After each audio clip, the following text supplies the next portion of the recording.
Allahumma salli wa sallim wa barik alaihi. Taqabbalallahu minna wa minkum taqabbal ya karim.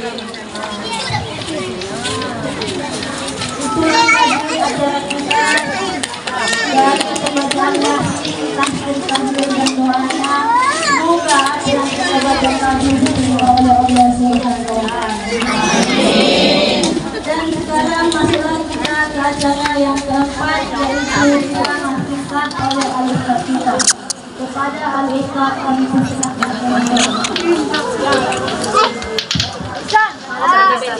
Bismillahirrahmanirrahim. Assalamualaikum warahmatullahi wabarakatuh.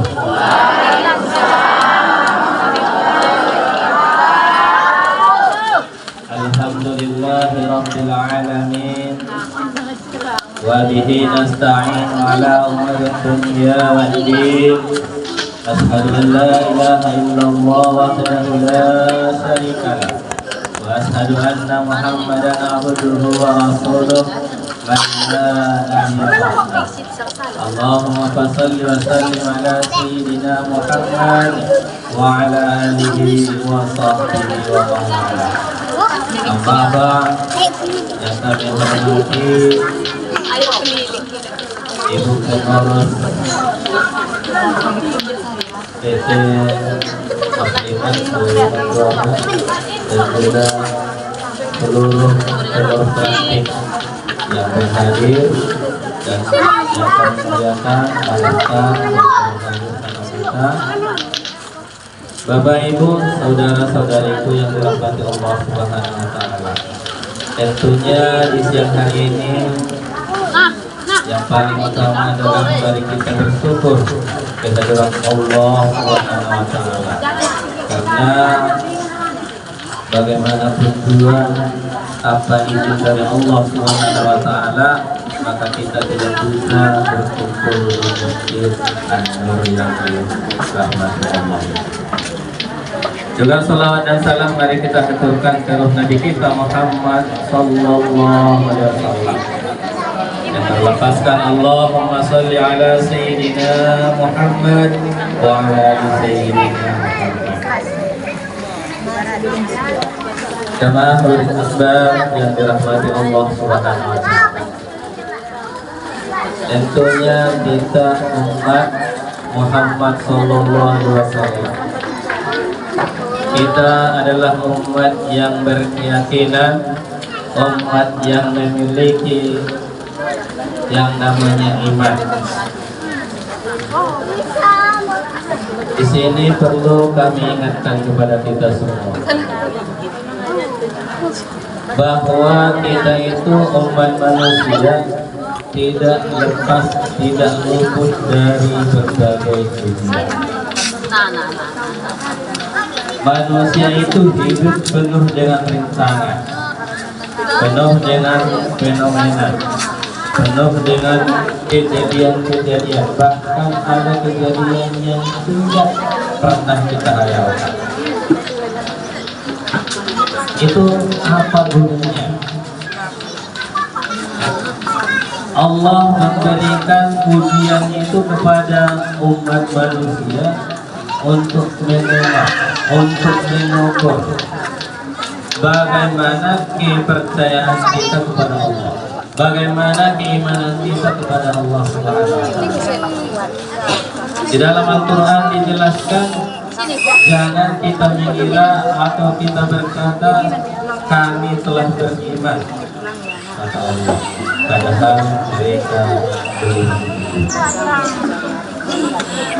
Kalau kita perhatikan Bapak Ibu jamaah bertakwa, di sekitar kita banyak kejadian-kejadian. Itu semua adalah peringatan buat kita. Itu semua adalah pelajaran buat kita. Kalau kita tengok di internet, kita tengok di YouTube, kita tengok di berita, kita saksikan hampir tiap hari di sana ada gempa, di sana ada banjir bandang, di sana ada longsor. Memakan korban bukan disembelih.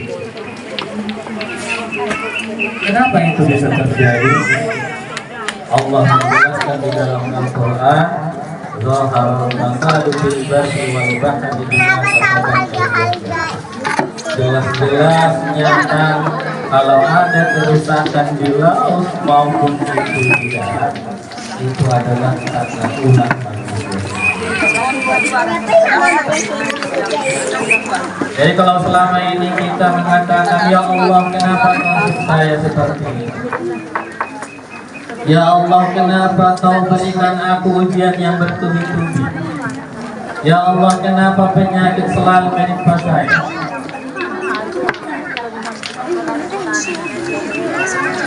Kenapa orang yang sana tak mau sholat tapi kau berikan dia rezeki yang banyak? Kadang kita iri kepada saudara kita. Sampai-sampai mungkin kita mengatakan Tuhan itu tidak adil. Ya? Masalah cerita Tuhan itu tidak adil. Pernah ada satu cerita diceritakan bahwa ada orang yang mengatakan Tuhan itu tidak adil. Kenapa? Karena dia menengok tumbuhan. Kalau ibu-ibu kenal nangka air, nangka air itu kan buahnya kecil-kecil, tapi batangnya besar. Dan dia tengok lampu siang.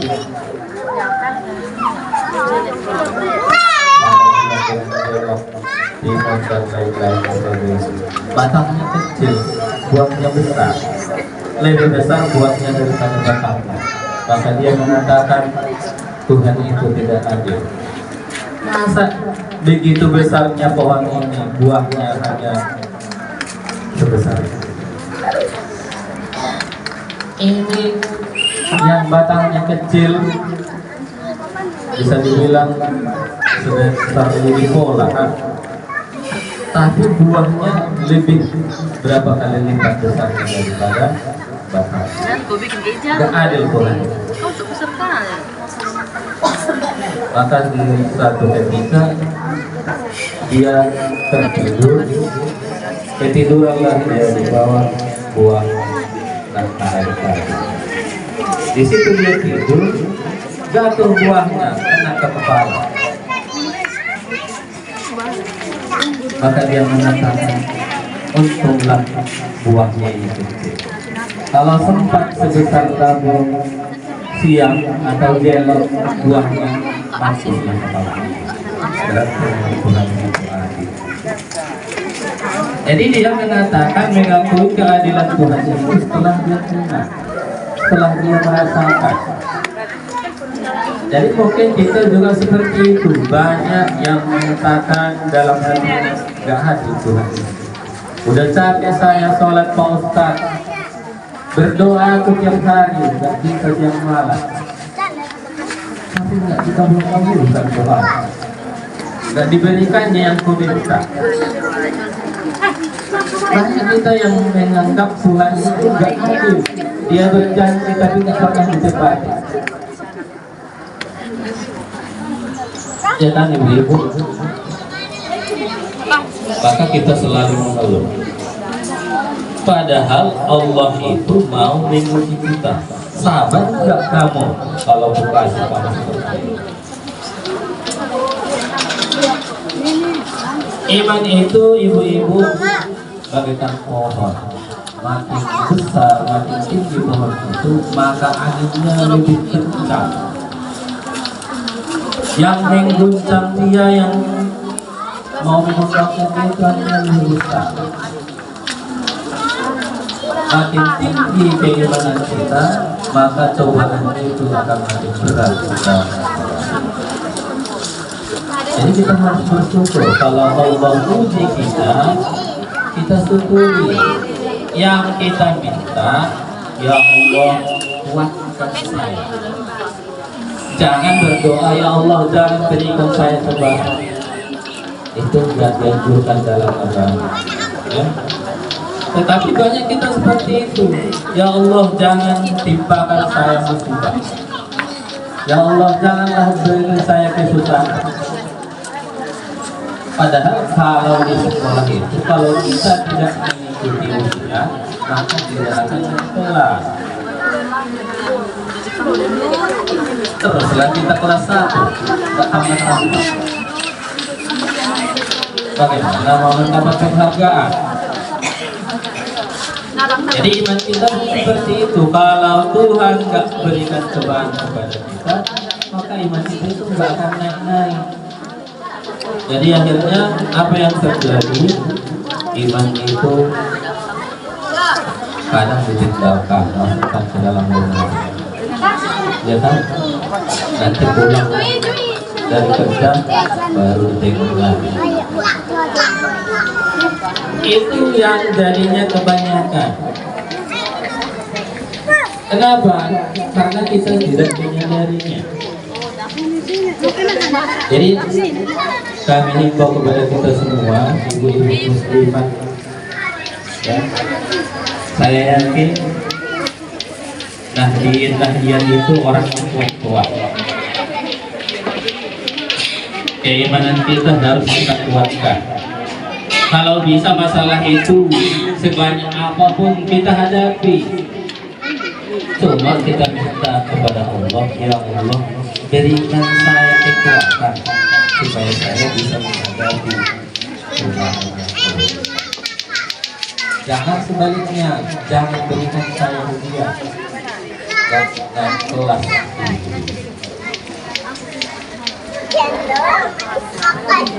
Tidak ada manusia yang tidak ada masalah. Kalau nggak ada pingin nggak ada masalahnya, tinggal penting.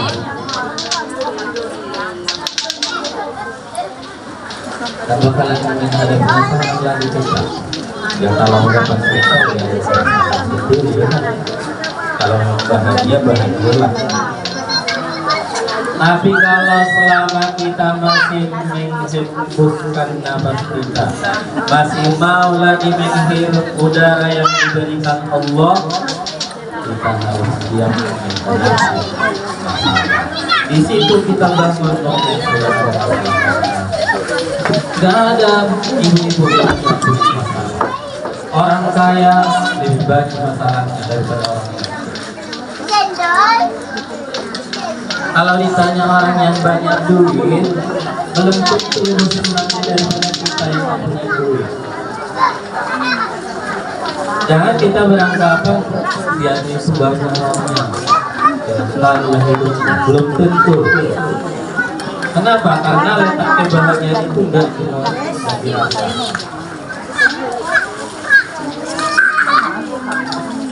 Letak kebahagiaan itu tidak di harta, tetapi di mana? Di dalam hati. Hati kita yang perlu ditenangkan.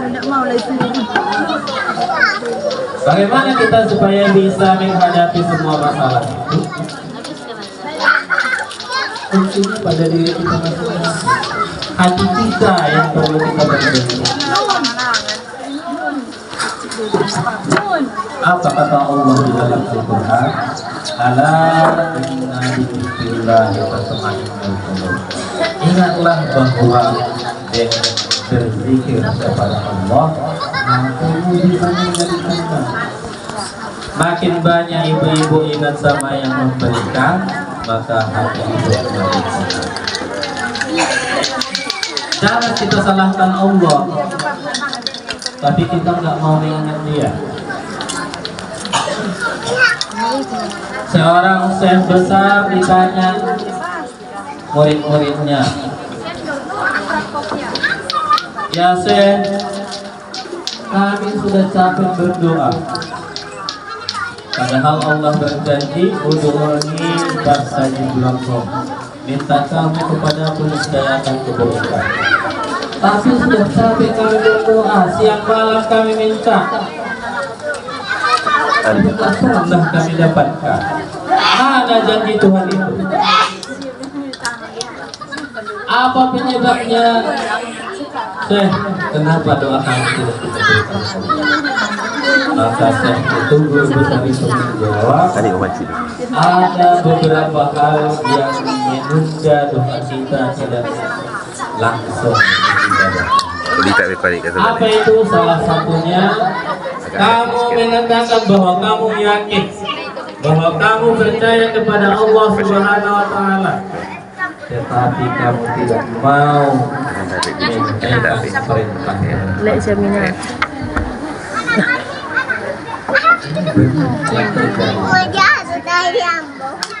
Kita mengatakan percaya kepada Allah, yakin kamu Tuhan itu ada, yakin. Yakin kamu yang berikan rezeki itu Allah, semua bilang yakin. Kenapa saya berani mengatakan kita kurang percaya? Karena kita masih takut kalau tidak kerja, besok saya mau makan apa?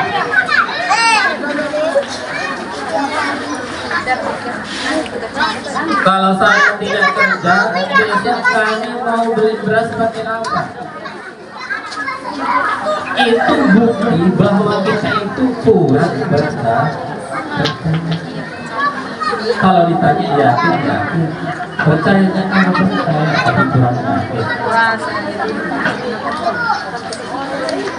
Padahal Allah sudah berjanji, semua yang melata di atas dunia ini sudah Allah tanggung rezeki.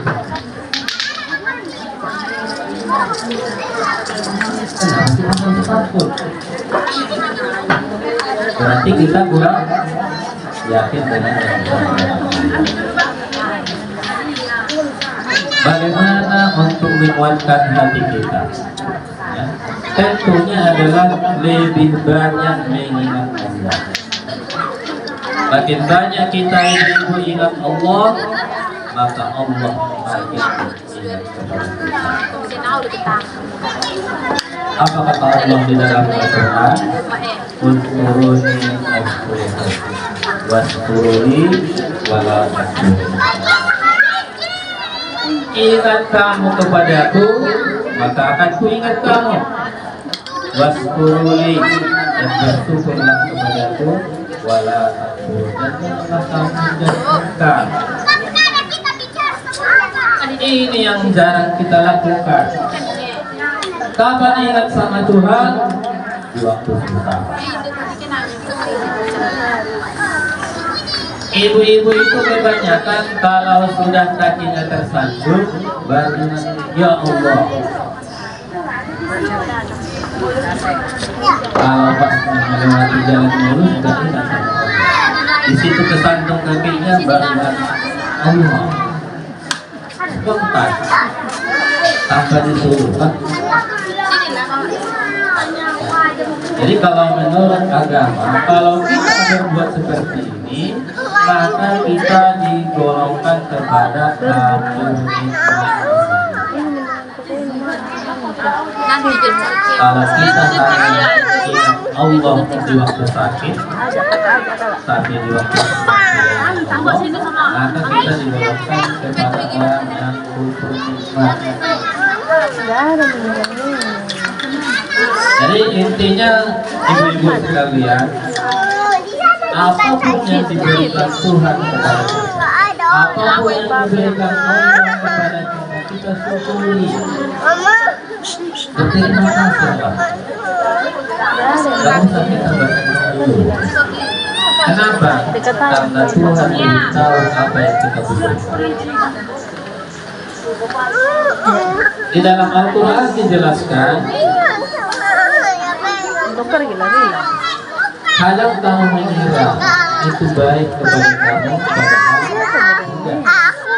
dan kadang kamu mengira itu tidak baik bagimu, tetapi itulah yang terbaik. Itu dijelaskan di dalam Al-Quran. Apa yang kita harapkan itu belum tentu baik. Makanya Allah tidak berikan semua apa yang kita minta. Kenapa? Kalau diberikannya nanti kepada kita yang terbaik kepada kita, maka kita akan jadi tersesat. Jadi apa yang kita dapatkan itulah yang terbaik. Jadi jangan kita menjadi merasa minder atau jadi lemah, putus asa. Gak mau lagi saya ikut diri. Kenapa? Habis waktu kalau pikirin, gak bisa bekerja. Karena kebijakan kita pun turun diberikan sama. Jangan kita berambah ya. Kalau kita keluarkan rezeki kita ke jalan Allah, di dalam Al-Quran dijelaskan bagaikan kita memiliki satu pohon. Pohon itu punya ranting 7 dan setiap ranting memiliki buah, bahkan lebih. Jadi kalau tadinya ibu-ibu kemari bayar mobil ongkos contohnya 5.000 atau 10.000, berarti tabungan ibu-ibu kalau pulang nanti akan diganti Allah bisa 100.000, bisa sampai 700.000, bahkan bisa sampai 7 juta. Tapi harus yakin. Kalau nggak yakin, nggak dapat itu. Kalau kita yakin bahwa Allah akan mengganti rezeki yang kita infakkan, maka insya Allah itu akan kita dapatkan.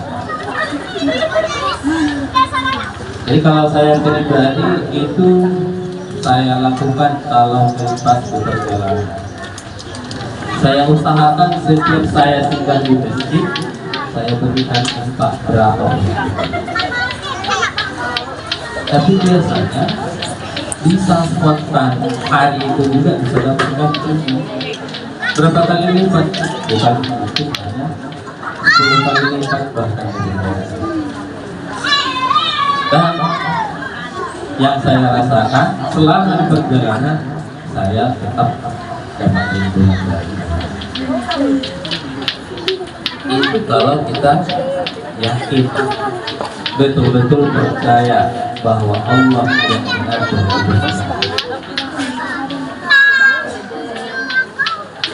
Jadi kalau bisa untuk ke depan ibu-ibu harus lebih semangat. Ya, coba ibu-ibu kalaulah bersatu muslimat NU yang ada di Kecamatan Magelang. Dari PO ada 2 pustaka. Adikmu itu jual. Jualan di sisi lain. Ada PO. Asing perluasa. Asing dari asal dari negara Islam, dari semacam pada bilang tapi kepada berarti kita minimal ada 5. Tapi yang saya perhatikan, kalaupun NU Kecamatan buat kerajaan, ada bapak-bapaknya bilang ini banyak berjanda, ya kan? Kalau dibilang istrinya janda marah dia, tapi itulah kenyataannya. Yang lebih banyak itu selalu mama. Jadi saya tetap kasih penghargaan, lebih semangat. Kalaupun bapak-bapaknya tidak bisa diharapkan, kenapa? Karena memang itulah yang bisa menata rumah tangga.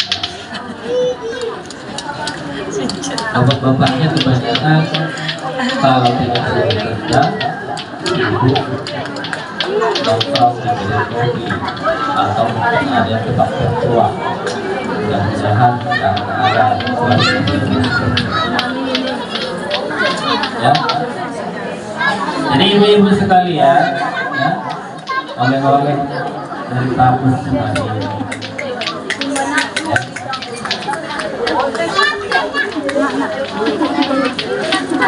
Rasulullah SAW berkata, orang yang banyak berselawat kepadanya maka Allah mudahkan rezekinya. Itu yang pertama. Ya. Yang kedua, perlu kita ingat, kata Rasulullah, sekikir-kikir umatku adalah orang yang mendengarkan nama aku disebut tapi tidak mau berselawat kepada aku. Jadi oleh-oleh dari sini yang bisa dimuafakat pernah membaca sholawat, pasti ibu-ibu dapat pertolongan, pasti ibu-ibu dapat syafaat, bukan nanti tetapi mulai dari ini. Contohnya, mana tahu anak-anak ibu ada yang bayi demam tinggi, bacakan selawat saya putih, sebutkan 3 kali, minta sama Allah, mudah-mudahan dengan keberkatan selawat itu demamnya akan turun. Itu salah satu contoh manfaat atau syafaat dari selawat itu diumumkan. Atau mungkin ibu-ibu atau keluarga ada yang sering mungkin kena gangguan jin, ada yang kesurupan. Mudah-mudahan dengan keberkatan sholawat bisa dikeluarkan, dipaksa keluar jinnya dari situ. Atau mungkin ada yang kena santet atau kena guna-guna, bisa dengan keberkatan sholawat dia akan terobati. Ya. Tapi kuncinya ibu-ibu jangan di situ dulu baru baca sholawat. Ibu-ibu harus rutinkan. Contohnya saya akan baca sholawat setiap hari 100 kali. Kapan? Terserah. Mau habis sholat maghrib, mau habis sholat subuh, mau habis sholat isya, atau mau tidur, tapi harus rutin. Jangan nanti di situ sakit, oh kata Ustaz itu baca sholawat subuh, nanti nggak sembuh, terus berulang sholat. Kenapa? Karena keberkatannya itu nggak dapat nanti. Ya, di Arab Saudi, di Mekah pernah suatu kejadian yang aneh. Di mana lagi? Ya, di Mekah itu ada kejadian aneh. Waktu guru saya belajar di Masjidil Haram, dia cerita di suatu malam ada seorang laki-laki setelah sholat isya maka dia sholat sunnah. Jadi orang itu belajar nengok laki-laki tadi masih begitu.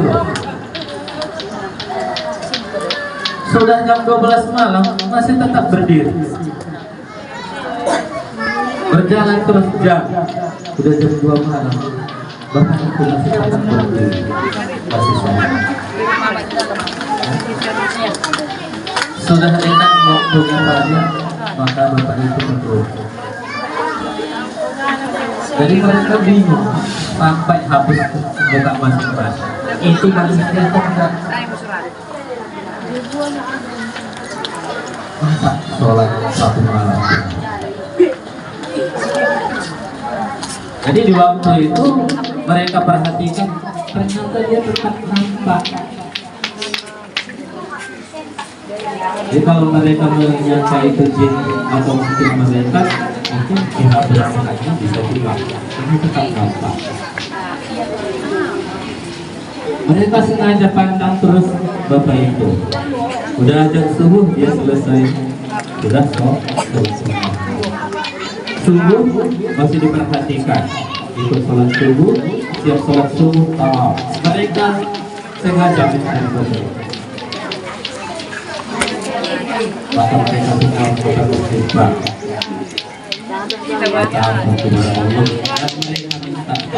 Ya Allah, bertemukan kami kembali dengan hamba. Maka di suatu saat, suatu ketika, nampak lagi itu. Maka mereka sengaja menghampiri supaya bisa langsung ketemu dengan orang. Apa pertanyaan mereka? Bapak dari mana? Maka bapak itu menjawab, ana minallah wa ilallah. Saya itu dari Allah dan akan kembali kepada Allah. Maka mereka pun semua minta istighfar kepada Allah. Jadi umur bapak tadi yang sholat sunnah itu sudah lebih 80 tahun, tapi masih sanggup berdiri sampai subuh. Itu kan suatu keajaiban secara logika. Kita di Indonesia yang masih 30 tahun, satu jam berdiri sudah lulus. Bahkan ustaz-ustaz ceramah harus kita seperti dulu. Sanggup saya berdiri lama, maka dia hidup, saya hidup. Ini dia udah umurnya 80-an tahun, tapi masih bisa sanggup berdiri lama. Untuk apa? Membuktikan saya. Maka apa nasihat atau pesan dari bapak yang tua tadi? Kalau kamu mau Allah berikan kelebihan kepadamu, maka buat diri. Kita harus bikin wirid, satu amalan diberikan walaupun sedikit, tetapi rutin. Itulah pesan dari bapak yang tua tadi. Maka Allah akan memberikan kelebihan. Jadi saya waktu sekolah pernah baca, ya, kalau kamu mau mendapatkan kelebihan dimanapun kamu berdiri, dimanapun kamu berada, maka amalkanlah ya Allah, ya Allah, ya Allah 60 kali setiap selesai sholat fardu. Jadi maka waktu sekolah, bahkan sampai sekarang itu saya amalkan. Dan saya rasakan memang betul dimanapun kita duduk, walaupun bersama kawan-kawan, bahkan sama orang berpangkat, kita itu tetap ada kelebihan. Itu sedikit. Hanya ya Allah 66 kali setiap selesai sholat fardu. Allah berikan kelebihan. Jadi sama kayak sholawat tadi. Silahkan ibu-ibu amalkan, tapi buat dia jadi wirid. Wirid itu kita rutinkan. Kalau ibu buat contohnya selesai subuh, usahakan setiap selesai subuh. Bagaimana Pak Ustadz kalau tertinggal, lupa, atau mungkin kita di tempat keluarga ganti di waktu lain. Maka Allah keberkahan akan diberikan. Ya. Kata Imam Ghazali, man laisa lahu wirdun bahwa wirdun. Siapa yang tidak ada wiridnya, maka dia adalah monyet. Yang aktivitas seperti binatang. Jadi kalau selama ini ibu-ibu belum ada wiridnya, silahkan buat mau apapun itu. Maka insya Allah ibu-ibu akan mendapat keberkahan. Mungkin itu yang dapat saya sampaikan, karena waktu itu sebentar lagi akan masuk.